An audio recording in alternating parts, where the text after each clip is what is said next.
inklusivitas, Pak.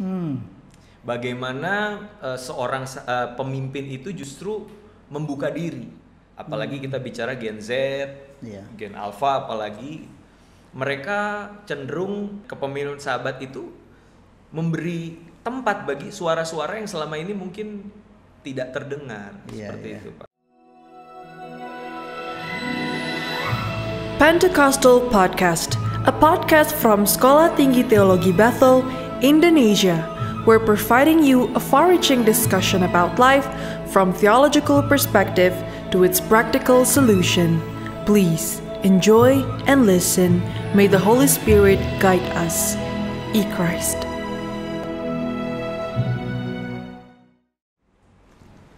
Welcome to Pentecostal Podcast STTBI Jakarta. Saya sebagai host Andreas Budi merangkap sebagai Kaprodi Magister Teologi yang saat ini kedatangan tamu yang luar biasa. Waduh. Ya. Biasa di luar, Pak. Yaitu seorang pastogram, istilahnya pastorgram ya. Iya, belakangan istilah itu cukup dikenal sih, Pak. Pastogram. Mungkin awalnya sebenarnya lebih ke konotasinya negatif sebenarnya. Kata gitu pastogram itu kayak ledekan, kayak kok pastor di Instagram sih gitu. Tapi waktu pandemi datang, aku punya istilah semua akan pastogram pada waktunya, Pak. Gitu, semua berbondong-bondong bikin konten kan di sosial media gitu. Sebenarnya intinya pastogram adalah seorang yang memakai sosial media untuk memberitakan firman Tuhan gitu. Baik, jadi tidak lama-lama juga saya akan perkenalkan Pastor Randy Chandra Dinata. Selamat datang di podcast kami ya. Terima kasih, Pak. Senang sekali, sudah lama nggak ketemu, terutama selama pandemi ya. Betul, Pak. Sebuah kehormatan buat saya, Pak, boleh berkontribusi. Iya, saya mendengar juga dan selamat untuk Pak Randy karena telah berhasil menyelesaikan yudisium. Puji Tuhan. Di STTBI Jakarta. Wow. Makin lama, makin mantap lagi nih pastorgramnya nih. Puji Tuhan, Pak. Ya, Pak Randy bisa diceritakan ke kami apa yang dilakukan oleh Pak Randy saat ini? Silakan. Ya, untuk saya pribadi aktivitas tentunya selain pelayanan, saya sendiri dipercaya untuk membimbing anak-anak muda di gereja lokal saya di GB Ebenezer, Master Plan Youth nama komunitas kami. Saya sebagai youth pastor di sana, pengembalaan Bapak Gembala Amos Hosea. Lalu juga saya punya tanggung jawab juga di sekuler, Pak. Ada sekolah musik di daerah Pasar Minggu. Saya di sana memanage. Ya ini usaha orang tua yang saya teruskan seperti itu. Dan juga yang terakhir tadi itu studi pasca sarjana, puji Tuhan sudah berhasil diselesaikan. Dan ya paling sesehari juga pelayanan, ada syuting, acara-acara Pijar TV, itu juga konten-konten rohani juga, Pak. Saya terlibat di dalamnya. Gitu. Baik, dalam kesempatan ini saya tertarik dengan satu topik yang Pak Randy sempat tulis juga. Dan ini menjadi topik yang menarik karena bagi saya ini unik. Yaitu tentang model kepemimpinan sahabat, filiarki, dari lensa pneumatologi. Pak Randy bisa dijelaskan apa sih itu kepemimpinan itu secara umum dulu? Selama saya melayani khususnya di anak muda, di situ kita belajar, saya pribadi belajar apa itu kepemimpinan, leadership di sana, dan memang di dalam perjalanannya saya bisa mendefinisikan kepemimpinan itu ya tentunya seperti yang apa John Maxwell kemukakan bahwa leadership is about influencing. Bagaimana kepemimpinan itu bicara tentang membawa pengaruh di dalam kehidupan orang lain kayak gitu. Dan saya pikir kalau kepemimpinan ini dihubungkan juga dengan kepemimpinan sahabat, saya menemukan bahwa model kepemimpinan yang sifatnya hierarkis, sifatnya vertikal, mungkin bisa dikatakan kurang relevan dengan pelayanan generasi muda. Apalagi kita bicara Gen Z, Gen Alpha apalagi. mereka cenderung resisten terhadap satu kepemimpinan yang sifatnya mendominasi, bahkan bisa lebih jauh otoriter. Mereka lebih suka dengan pendekatan yang egaliter, yang bersahabat satu dengan yang lain, sehingga kepemimpinan seorang diterima itu bukan karena jabatannya, karena dia posisinya di atas saya, tapi lebih tepatnya karena saya merasa direspeki, merasa dihargai sebagai sahabat. Dan itulah yang melatar belakangi kenapa saya tertarik untuk membahas kepemimpinan model persahabatan ini, Pak. Jadi kepemimpinan sahabat ini bersifat kesetaraan ya Pak ya? Betul, itu yang ditekankan, Pak. Ya, ditekankan kesetaraan. Bisa nggak Pak digambarkan kepada kami apakah ada model-model ini dalam Alkitab ya Pak? Oke. Model pertama tentunya yang kita temukan di dalam Alkitab itu adalah bagaimana Tuhan Yesus di Yohanes 15 ketika dalam percakapan dengan murid-murid, Tuhan Yesus berkata bahwa tidak ada kasih yang lebih besar daripada kasih seorang yang mengorbankan nyawanya bagi sahabat-sahabatnya. Nah, dari situlah kerangka filiarki ini dibangun. Lalu di situ Yesus mengatakan lagi bahwa kamu bukan lagi hamba, melainkan sahabat. Nah, dari situ kita bisa lihat hubungan yang selama ini diketahui oleh para murid, hubungan antara guru dengan murid, antara tuan dengan hamba yang selama ini mereka kenal. Ternyata Yesus justru menawarkan sebuah hubungan yang lain, yaitu hubungan persahabatan.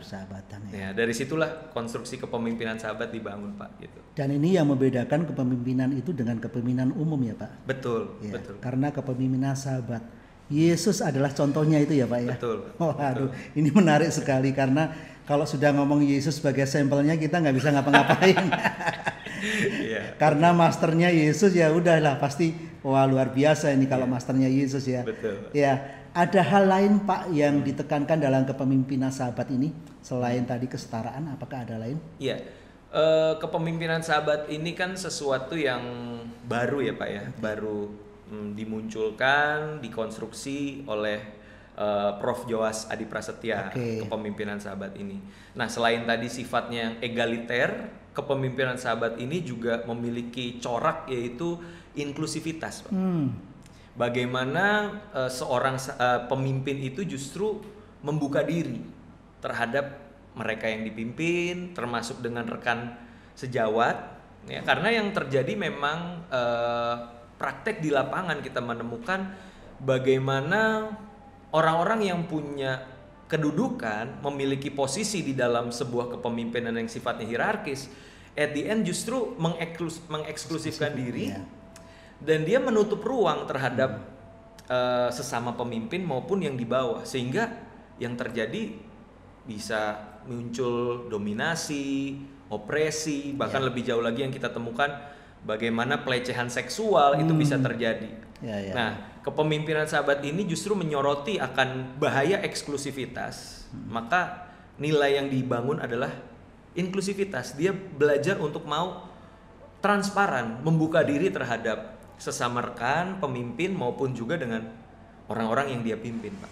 Tapi apakah ada batas-batasnya, Pak? Ini kita inklusif terus, wow, nggak ada batasnya. Betul. Nanti repot. Apakah ada batas-batasnya ya dalam kepemimpinan ini, Pak? Betul. Tentunya sama seperti kepemimpinan hamba yang kita kenal, Pak, yang populer di kalangan kita. Itu kan juga bukan berarti si pemimpin hamba ini jadi jongos yang secara realita, ayo bukain pintu, cuci kaki orang-orang yang dipimpin. Begitupun dengan kepemimpinan sahabat, artinya bukan kita meniadakan hierarki, bukan artinya kita jadi nggak peduli dengan yang namanya respect, nggak peduli dengan namanya tanggung jawab di dalam sebuah organisasi. Namun bagaimana justru apa yang menjadi concern kita itu adalah penyalahgunaan kekuasaan itu. Dan kepemimpinan sahabat ini justru menawarkan bagaimana supaya hubungan yang inklusif dan egaliter itu bisa untuk menjadi solusi dari permasalahan kepemimpinan hierarkis itu. Sekali lagi bukan artinya kita jadi liar, jadi meniadakan organisasi atau fungsi sama sekali gitu, Pak. Saya ingin menyoroti kalau ini diaplikasikan, implementasinya di gereja gimana Pak? Oke, iya. Karena ini kalau ada sebuah konsep, tapi konsep itu nggak diimplementasikan kan Betul. berhenti. Iya. Nah, implementasinya gimana Pak kira-kira Pak? Aplikasinya lah, Oke. penerapannya. Nah, ini karena apa yang saya coba untuk tulis dan saya coba untuk gali lebih dalam itu berdasarkan nuansa pneumatologi dan khususnya saya fokuskan di pusaran peristiwa pencurahan Roh Kudus di Pentakosta, Yerusalem. ya. Maka implementasinya di lapangan pun akan ada hubungannya juga dengan itu, Pak. Gitu. Jadi kepemimpinan sahabat yang bernuansakan pneumatologi Pentakosta itu yang saya perhatikan itu pertama dari Kisah Para Rasul itu kan kita bisa menemukan salah satunya itu bagaimana Rasul Petrus itu mengutip nubuatan dari kitab Yoel. Oke. Bagaimana di situ dikatakan hari-hari terakhir Roh Kudus itu akan dicurahkan kepada semua kaum, semua manusia, baik laki-laki maupun perempuan, Ya. baik orang tua maupun teruna muda, Ya. baik juga hamba-hamba. Itu juga akan dicurahkan Roh Kudus. Nah, dari situ saya melihat bahwa kepemimpinan sahabat yang punya nilai egaliter itu ternyata punya kompatibilitas ya dengan pneumatologi. Nah, itu yang saya perhatikan menarik dan saya coba untuk implementasikan. Salah satunya misalkan nilai implementasinya adalah bagaimana kita memberikan ruang bagi kaum perempuan yang selama ini mungkin ya kalau kita bersyukurlah ada di GBI di mana kaum perempuan diberikan ruang yang sebesar-besarnya untuk berkarya. Tapi di beberapa tempat lain kita temukan perempuan sangat dibatasi di dalam pelayanannya. Nah, dari kepemimpinan sahabat inilah kita juga mengimplementasikannya.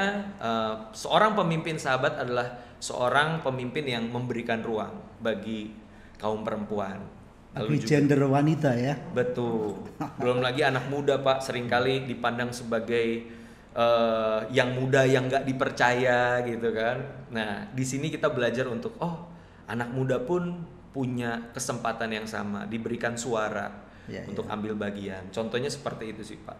Gitu. Ya. Jadi memang kepemimpinan ini sangat terbuka dan sangat aplikatif ya Pak. Betul, Pak. Terutama di kelompok-kelompok Pentakosta karena ini menjadi peluang ya. Ya, betul. Peluang bagi kaum wanita, peluang bagi pemuda. Iya. Jangan-jangan juga peluang bagi anak-anak juga ya. Bisa, Pak, bisa. Karena bicara tentang keluarga kerajaan Allah, betul. itu kan semua kaum, bukan Iya, cuma orang dewasa, anak-anak, anak muda, remaja, itu kan juga punya suara sebenarnya gitu. Dan kepemimpinan sahabat itu memberi tempat bagi suara-suara yang selama ini mungkin tidak terdengar. Seperti itu, Pak. Pernah terpikir nggak Pak Randy, apakah kepemimpinan sahabat ini punya struggling dengan model kepemimpinan yang otoriter? Ini karena di gereja-gereja masih banyak yang kepemimpinan otoriter. Bagaimana caranya membuat linknya sehingga juga konsep otoriter itu paling enggak lah berubah lah. Adakah kiat-kiat cara-caranya? Itu gimana Pak Randy? Ya, ini menjadi sebuah pergumulan ya Pak ya. Pastinya akan menjadi PR besar kita bersama karena budaya yang terbangun bukan cuma di gereja namun di tengah masyarakat adalah bahwa kepemimpinan itu ya pasti sifatnya hierarkis dan orang yang duduk di puncak itu akan memiliki dominasi atas yang lain. Dan selama orang masih berpikir bahwa it's okay kok, yang namanya pemimpin pasti mendominasi, pasti yang namanya pemimpin itu akan menggunakan otoritasnya untuk menekan yang di bawah dan it's okay with that. Selama kita punya mindset masih seperti itu, aku rasa kepemimpinan sahabat tidak akan laku. Orang akan berpikir mana ada egaliter banget, mana ada. Nah, tapi buat saya ini sebuah mimpi yang perlu untuk kita perjuangkan bersama. Bagaimana Yesus aja, Tuhan yang jadi manusia itu menyahabati kita. Datang bukan dengan otoritasnya sebagai Tuhan yang mendominasi dan mengopresi umat, tapi dia datang sebagai sahabat. Bahkan lebih jauh lagi, tadi bicara inklusivitas, dia bersahabat bukan cuma dengan para murid tapi dengan orang berdosa kan Pak. Nah di situ yang buat aku, wah ini kalau bisa disuarakan, apalagi gereja Pentakosta ya Pak ya, kita sangat familiar dengan pneuma, dengan Roh Kudus. Dan kalau saya coba untuk sajikan bagaimana kepemimpinan sahabat ini ternyata kompatibel loh dengan pneumatologi. Mungkin dengan banyaknya podcast semacam ini, seminar ataupun kelas-kelas, di situ kita akan mulai suarakan sih Pak tentang kepemimpinan sahabat. Iya, karena memang main point daripada Pentakosta itu bukan di speaking tongue-nya loh, tetapi sebenarnya di pemberdayaannya. Dan poin ini yang ingin saya tarik antara pemberdayaan ini dengan sahabat ini. Kayaknya bisa jalan bareng-bareng nih. Bisa banget Pak. Antara pemberdayaan dan sahabat. Sebagian orang berpikir di speaking tongue. Betul. Tetapi bukan di situ kan, di pemberdayaan.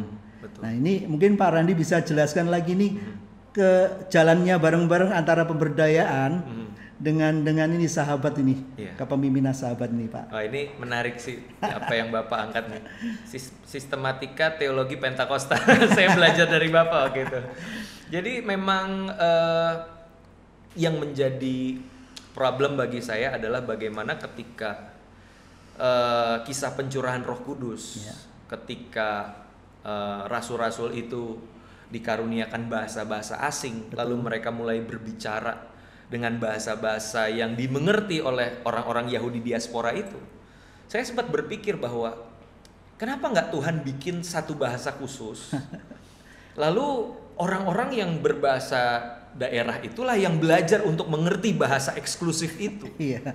Tapi ternyata sebaliknya, pneuma itu memberikan karunia kepada murid-murid dan mereka berbicara dengan bahasa masing-masing.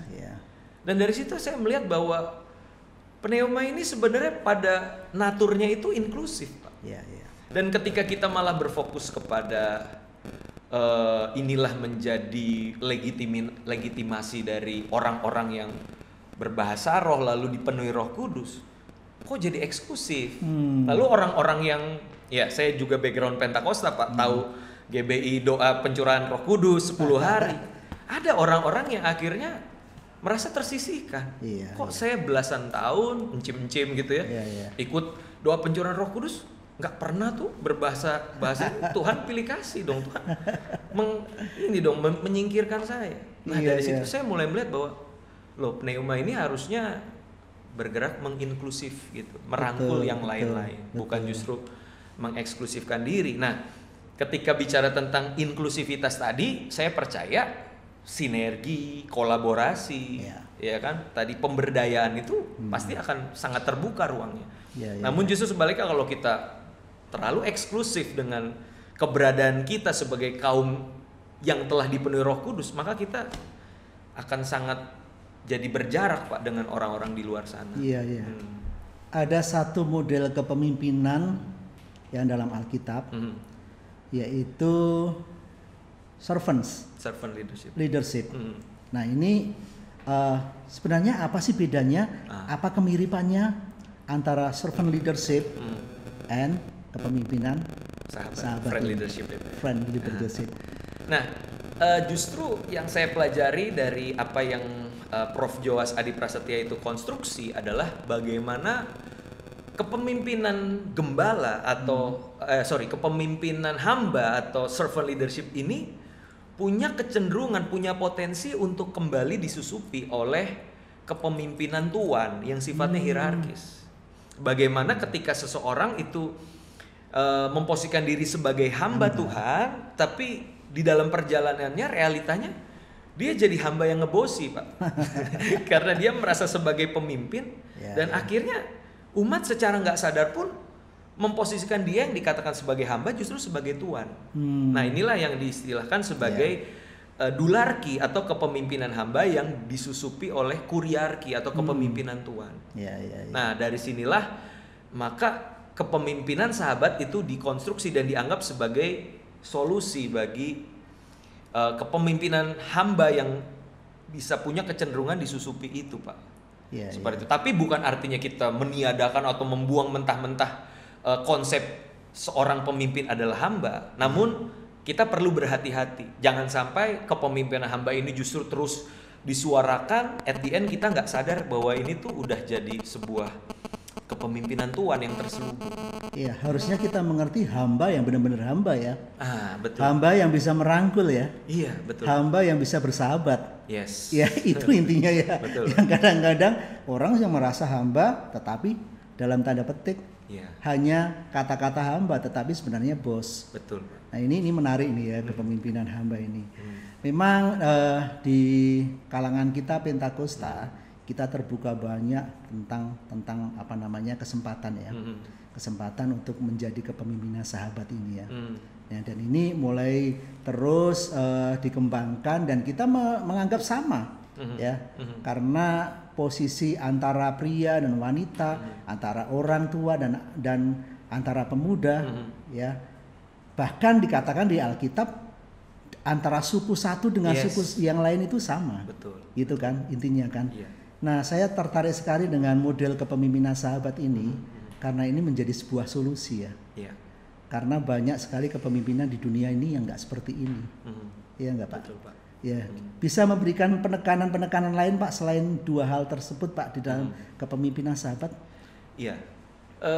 Satu lagi Pak, bicara tentang implementasi ya, tentang seorang pemimpin sahabat itu juga adalah seorang pemimpin yang berani untuk membuka dirinya terhadap segala pihak-pihak lain untuk mengakses. Nah, makanya bicara tentang implementasi itu ada beberapa poin yang saya kemukakan. Yang pertama itu seorang pemimpin sahabat adalah seorang yang berani untuk membangun sebuah yang dinamakan dengan spiritualitas makan bersama, Pak. Wow. Apa itu? Makan bersama itu pasti sesuatu yang menarik ya buat semua orang ya. Nah, makan bersama itu artinya ketika seorang pemimpin dia berani untuk duduk dalam satu perjamuan dengan orang-orang yang dipimpin. Berdiri sama tinggi, duduk sama rendah. Ketika di meja makan itu sudah tidak ada lagi yang namanya gue bos lu ya, lu bawahan gue. Tapi kita as a friend bercakap-cakap. Nah, saya melihat bahwa pelayanan generasi muda ini harus menyentuh spiritualitas makan bersama ini, Pak. Jangan sampai kita cuma terlihat sebagai pelayan generasi itu di mimbar.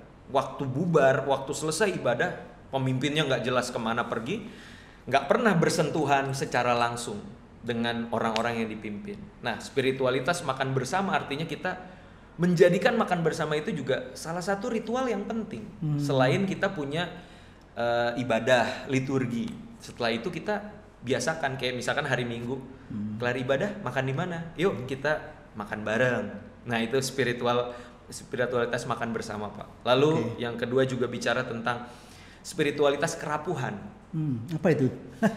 Seringkali pemimpin itu kan diposisikan sebagai seorang yang superior, Superman, yang nggak boleh terlihat lemah, terlihat mengalami kesulitan, pergumulan di dalam pelayanannya. Ya, padahal sejatinya semua manusia pasti rapuh, punya kerapuhan itu. Gitu ya. Nah, ini yang menurut saya di gereja Pentakosta kita suka rancu, Pak. Ketika bicara soal dipenuhi Roh Kudus, artinya apa? Menutup ruang bagi kelemahan, menutup ruang bagi kerapuhan. Lagunya misalkan tiada lelah bekerja, jangan lelah. Ya kalau lelah masa nggak boleh? Ya lelah istirahat kan, abis itu kerja lagi gitu. Nah, kita dikondisikan dengan satu pemahaman bahwa seorang pemimpin itu harus selalu tough gitu. Nah, spiritualitas kerapuhan artinya kita juga berani membuka diri untuk mempertontonkan bahwa aku pun manusia yang rapuh sama seperti kamu. Dan dari pemimpin yang berani tampil rapuh, aku percaya orang-orang yang dipimpin pun akan juga berani untuk tampil apa adanya. Dan dari situ kan ada jargon keterbukaan adalah awal dari pemulihan. Nah, selama kita nggak berani terbuka dengan kerapuhan, aku pikir semua cuma superficial doang, yang kelihatan doang, kelihatannya baik. Nah, itu yang kedua. Dan yang ketiga, pemimpin sahabat adalah pemimpin yang menyadari bahwa aku nggak bisa sendiri, aku butuh komunitas sesama sahabat. Nah, ini juga yang selama setahun terakhir, Pak, selama pandemi aku mulai suarakan ada satu komunitas namanya Sahabat Pemimpin. Jadi anak-anak muda lintas denominasi dengan platform Zoom meeting kita bisa kumpul sebulan sekali untuk kita membangun awareness bahwa pemimpin itu nggak bisa sendiri, mereka butuh sahabat. Dan dari situ kita terus berkoneksi, berjejaring, membangun sinergi dengan orang-orang lain. Yang terakhir Pak Randi, dalam gereja itu kita tahu, ini ngomong tentang kaum muda dulu ya. Betul, Pak. Ada yang namanya heterogenitas. Di mana majemuk sekali pemuda itu. Tidak bisa kita katakan hanya mono, tetapi heterogen. Banyak latar belakangnya berbeda-beda. Saya tertarik dengan poin satu meja bersama ini. Apakah dari konsep satu meja bersama itu bisa menarik heterogenitas ini menjadi satu? Dan bagaimana caranya ini? Betul Pak, ini yang kita mesti tarik ini juga tentunya dari bagaimana Tuhan sendiri tidak menyeragamkan perbedaan itu. Ya di kisah para rasul tadi bagaimana Roh Kudus itu, pneuma itu memberikan karunia untuk bisa dimengerti oleh bangsa-bangsa, bahasa-bahasa yang lain itu. Nah dari situ kita berangkat bahwa gereja khususnya Pentakosta itu harusnya menganggap perbedaan itu sebagai sesuatu yang perlu untuk direngkuh, bukan diseragamkan, tapi direngkuh dan dirayakan bersama. Nah aku suka, memang kita bersyukur lah di GBI itu kita bisa lihat ketika ada satu, ya ini subjektif sih ya, tapi saya sering memandang ketika di satu food court di mall, di mana ada orang Papua, orang Batak, orang Chinese, orang Jawa bisa duduk satu meja. Nah ini GBI ini biasanya dia dari Pentakosta, karena keberagaman itu cair sekali di sana Pak, dan dianggap bukan sebagai sesuatu yang memisahkan. Nah aku pikir ini sesuatu yang penting dan perlu untuk diberdayakan bahwa it's okay kok untuk menjadi berbeda. Nah bagaimana justru dengan perbedaan yang ada itu memperkaya kita, membuat kita bisa saling melengkapi. Memberdayakan untuk kemuliaan nama Tuhan. Gitu. Ada kadangkala ada dalih doa Yesus. Biarlah semuanya menjadi satu. Satu itu kan bukan artinya seragam. Betul. Di dalam keberagaman, Bhinneka Tunggal Ika. Iya, betul. Ntar lagi kita 17-an. Jadi jangan dipandang satu ya satu aja ini, enggak. Betul. Tapi dengan heterogenitas itu ada kesatuan. Wah, kalau dalam bahasa Alkitab saya ingat jadi Echad. Echad itu kesatuan. Waduh, ini luar biasa Pak Randi. Keren. Pak Randi, di akhir ini podcast ini ada closing statement yang ingin disampaikan, silakan. Saya bersyukur kalau hari ini saya bisa menyelesaikan tesis. Model kepemimpinan sahabat tadi ditinjau dari perspektif pneumatologi, tentunya itu tidak lepas dari apa yang selama 3 tahun ini saya pelajari di STTBI Pak. Bagaimana perspektif Pentakosta itu sebenarnya sangat kaya, dan seharusnya kita sebagai kaum muda itu punya satu kerinduan dan ketertarikan untuk belajar lebih lagi. Apa sih Roh Kudus? Dan bagaimana kita bisa menangkap natur atau hati dari pneuma itu sendiri dan kita terapkan di dalam pelayanan kita gitu. Makanya saya pikir kepemimpinan sahabat ini punya warna yang sangat khas dengan pneumatologi, dan saya bersyukur saya bisa menangkap hal itu tentunya karena saya studi di STTBI, dan saya juga mengajak tentunya teman-teman semua generasi muda untuk tidak cuma menjadi penikmat dari teologi itu sendiri, tapi kita lebih dalam lagi bisa belajar, bisa menggali, dan saya pikir STTBI itu salah satu wadah yang tepat untuk kita bisa belajar bersama-sama. Well, puji Tuhan. Jadi ini kesaksian yang hidup ya. Kesaksian hidup Pak, pengalaman pribadi. Pengalaman pribadi, dan kami sangat membutuhkan kaum muda untuk bergabung dengan STTBI. Disinilah kita akan berpikir, kita akan mencari model, mencari jati diri. Betul. Jadi sementara ini kepemimpinan yang otoriter tidak kita tiadakan, tidak. Tetapi berjalan bareng-bareng dengan kepemimpinan sahabat dan berjalan bareng dengan kepemimpinan hamba. Betul. Ya, ya, karena memang servant leadership itu menjadi bagian juga di dalam kepemimpinan kita. Dan ini satu istilah lagi, friendship leadership ya, atau friendly ya. Iya, friend leadership, kepemimpinan sahabat. Iya, terima kasih banyak Pak Randi telah menginspirasi kami.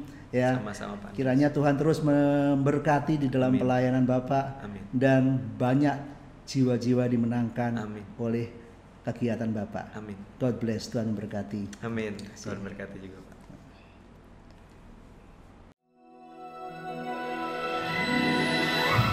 Pentecostal Podcast, a podcast from Sekolah Tinggi Teologi Bethel, Indonesia.